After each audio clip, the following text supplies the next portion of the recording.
Beneath the Icelandic Highlands lies one of the largest volcanic eruptions in history. It happened about 8,300 years ago and was so powerful that it was visible from all around the world. In fact, this eruption was so big that scientists believe it may have contributed to the end of the Bronze Age across Europe. So, what caused this massive eruption? And how are scientists able to uncover the secrets of such an ancient event? This is Unveiled, and today we're answering the extraordinary question, unearthing ancient eruptions. How do scientists decode VEI?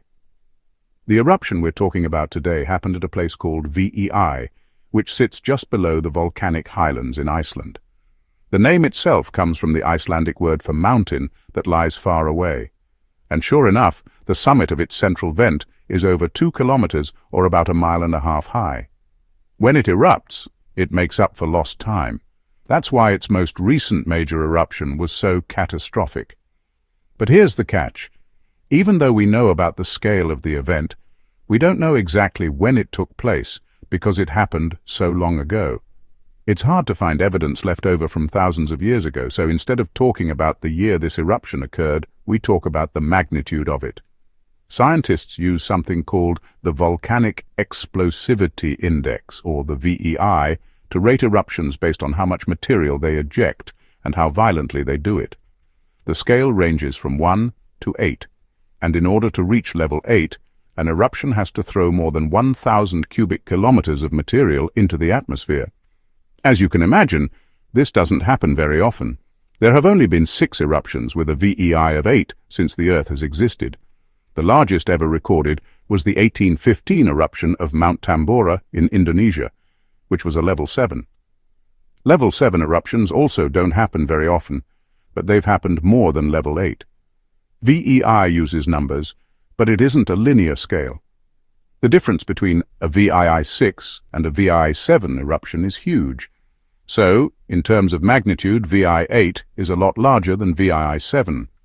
And scientists believe that the eruption at VEI was a VEI 7, meaning that it ejected between 500 and 1,000 cubic kilometers of material, along with a plume of ash that reached 40 kilometers into the atmosphere.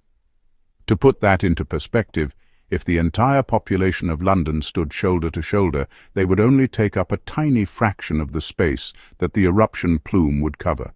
But why is this important? Well, because the ash and gases released during the eruption would have had global implications. The gases would have trapped heat close to Earth's surface, causing temperatures to rise in the short term before a cooling effect kicked in, causing an ice age. A study published in 2021 suggests that this warming period coincided with the final stages of the Neolithic era, leading some to speculate that the warmer climate facilitated the spread of farming across Europe. Then, after the cooling kicked in, it ushered in the next era, the Bronze Age. So, in other words, this eruption both started and ended an era. But the story of VEI is a bit more complicated than that. The reason we think this single eruption could have had effects so far away is because of another thing called the eruption column height.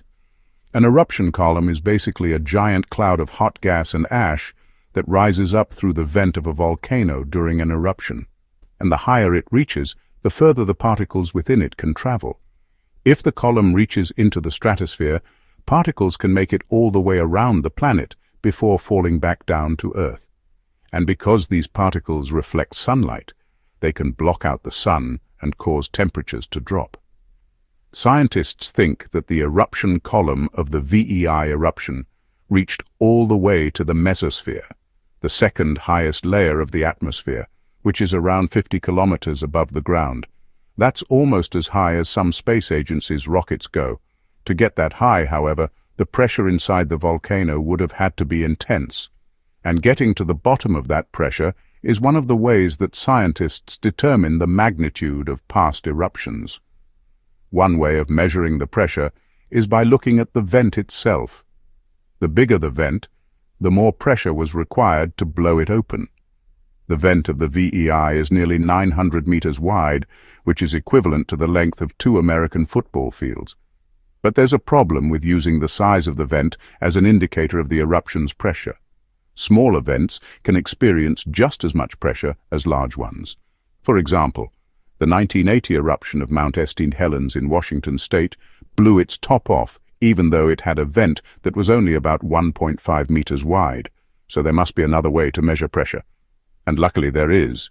Magma chambers sit beneath most volcanoes, and they act as the magma reservoir before an eruption.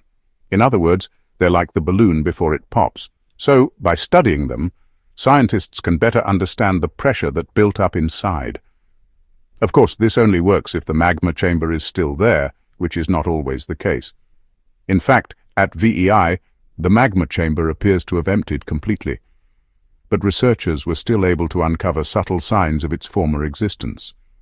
They flew over the area with a magnetometer, which measured variations in the local magnetic field. And they found that the magnetic signature of the ground changed right beneath the summit of the volcano. This change suggested that the magma chamber was filled with something magnetic. But that's not all. Beneath the modern surface of the Earth, researchers also found evidence of older surfaces that were formed by earlier eruptions. By combining the results of their different surveys and using computer modeling, they were able to piece together what the magma chamber might have looked like. Their conclusion: it had a capacity of around 120 billion cubic meters. And with that, they were able to estimate the pressure that built up inside. This process helped them determine the VEI of the eruption, which came in at 7.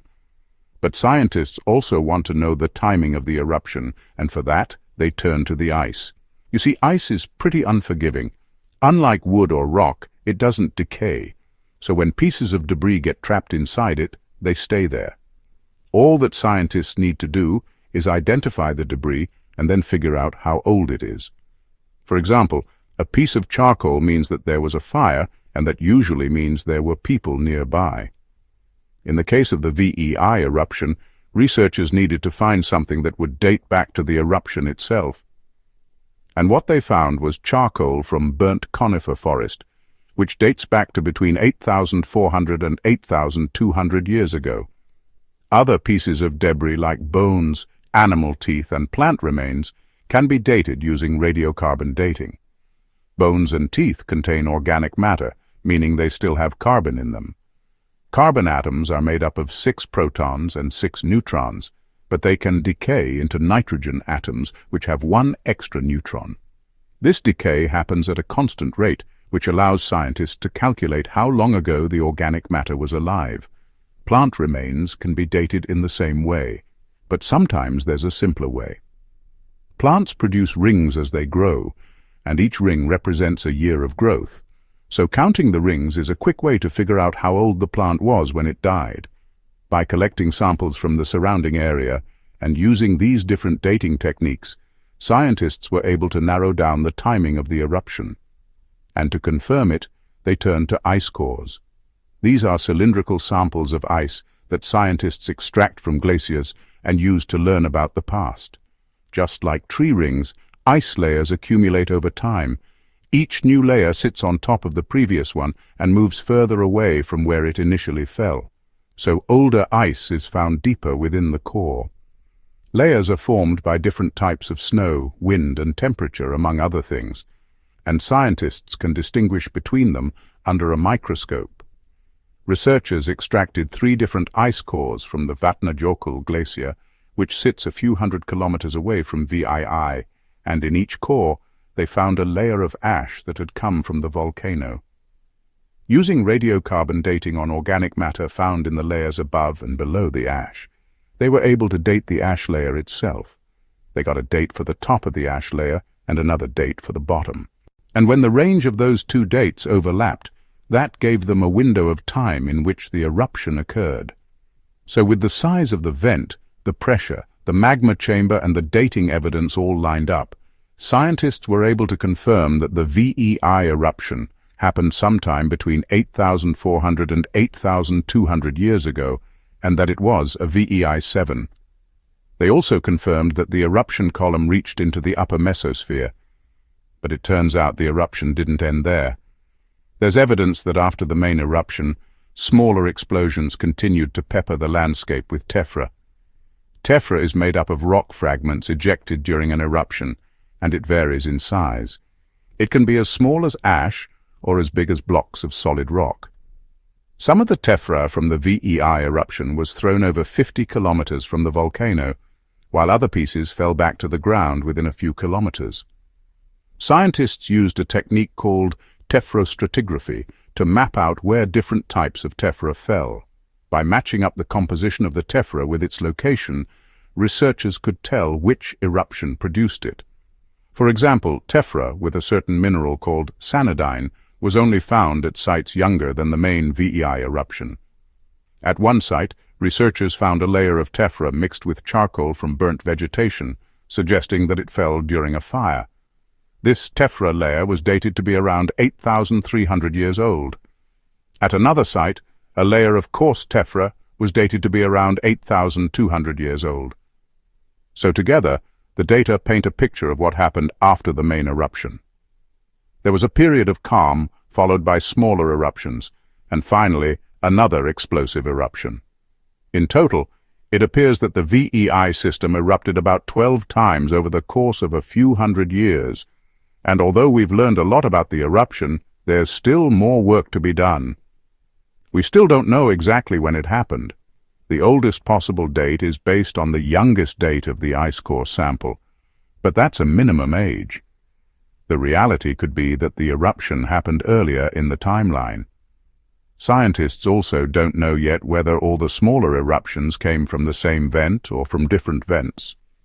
There's also evidence of pyroclastic flows at the site, which are fast-moving currents of gas and ash that race down the side of a volcano. So researchers hope to learn more about the speed and volume of those flows in the future. Thanks for watching this episode. If you liked learning about the eruption at VEI, then check out the series in the description. All the episodes are available now, and they cover a range of explosive topics. Until next time, this is Unveiled and our show about everything that's kept us up at night.